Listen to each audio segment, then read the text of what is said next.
Good morning all of you. मैं सुनील कुमार सारस online class में आपका स्वागत करता हूं। आज मैं बीएड सेकेंड सेमेस्टर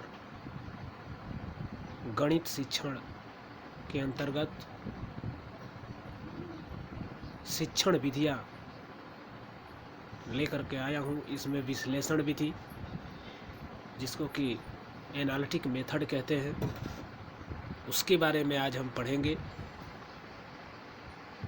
विश्लेषण विधि, जहाँ विश्लेषण शब्द आया है, विश्लेषण का अर्थ व्यापक करना अथवा फैलाना है। जब अध्यापक व्यापक रूप से प्रकरण को स्पष्ट करते हैं जिससे विद्यार्थी सरलता से उसे सीख सके, तो इसे विश्लेषण विधि कहते हैं। यानी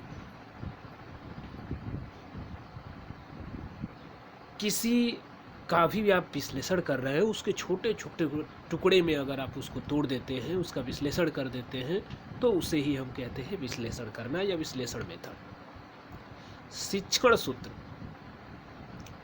अज्ञात से ज्ञात की ओर होता है, प्रमाण से प्रत्यक्ष की ओर होता है, निष्कर्ष से परिकल्पना की ओर होता है, जटिल से सरलता की ओर होता है। अगर हम एग्जाम्पल के माध्यम से देखें तो एक आयताकार खेत की लंबाई 25 मीटर व चौड़ाई 15 मीटर है, तो उसे खेत के चारों ओर तार लगवाने के लिए कितने लंबे तार की आवश्यकता होगी?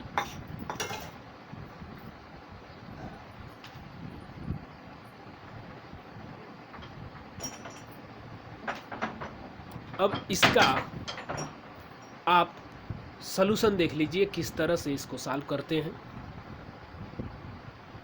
एक भुजा की लंबाई 25 मीटर, दूसरी भुजा की लंबाई 25 मीटर। यानी अगर लंबाई की बात करें तो उसमें 25-25 मीटर लंबाई हो जाएगी। तो इसलिए कुल लंबाई ऐड कर देते हैं अगर, तो 25 और 25 50 हो गया। आप देख सकते हैं कि ये 50 हो चुका है।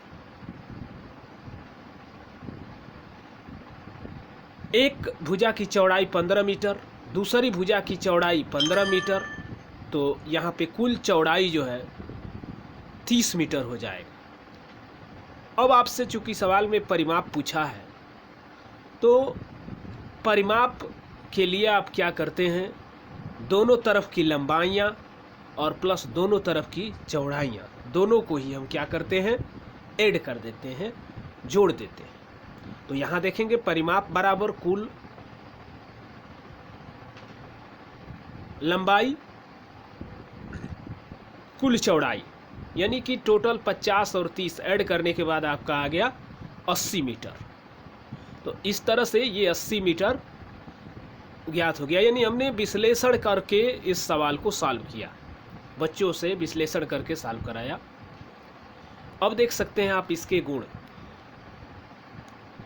गुण है इसका विश्लेषण विधि का। रटने की प्रवृत्ति कम होती है, इससे विश्लेषण करते हैं तो उसमें रटना कम पड़ता है, ज्ञान मिल जाता है, समझ आती है, समझ का विकास होता है, खोज करने की जो है प्रवृत्ति का विकास होता है। इस विद्या के कुछ गुण भी हैं, और ये जो गुण थे आपके, अब इसके दोष देख लीजिए। दोष भी है, अगर दोष की बात करें तो समय इसमें अधिक लगता है, क्योंकि विश्लेषण करने में समय लग सकता है। यदि विश्लेषण सही से नहीं होता तो गणित पठन अर्थ रहित हो जाता है। गणित का जो पाठन क्रिया है वो अर्थ रहित हो जाता है यदि ये विश्लेषण सही नहीं हुआ तो। आज के क्लास में बस इतना ही। थैंक्स।